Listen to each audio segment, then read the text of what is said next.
Hello mga kawaw, ayan po, napaka-busy na naman namin. Lagi na lang man pala ako yung busy. Si Abibi, ayan, nagsa-cellphone lang yan. Kaya pagod na ako dyan, hinayaan ko lang. Pero pag ako nasagad, ay, pinagsasabihan ko din siya. May kusa din naman siya dyan.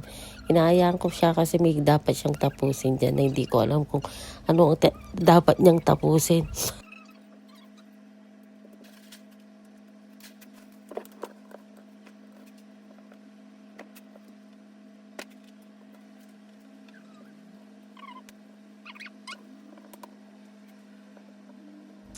Ang sabi ko, kakain muna kami kasi nagugutom na talaga ako.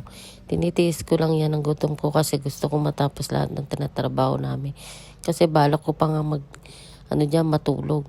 Day off namin yan, kumuha lang ako ng offset namin mga kawa para lang sa Pasko walang masyadong gagawin.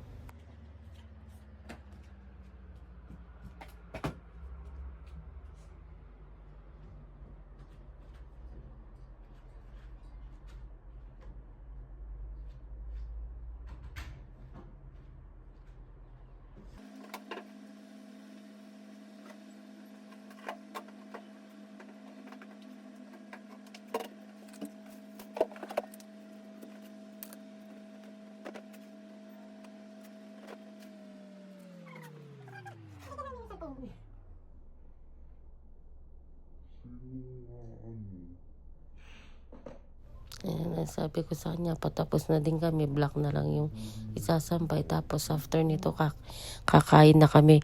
Pumayag naman siya, sabi niya sa akin na ipiprepare niya na daw yung pagkain.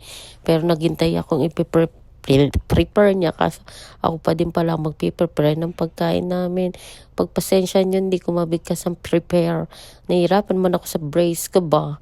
Sige po, hanggang dito na lang mga kaw.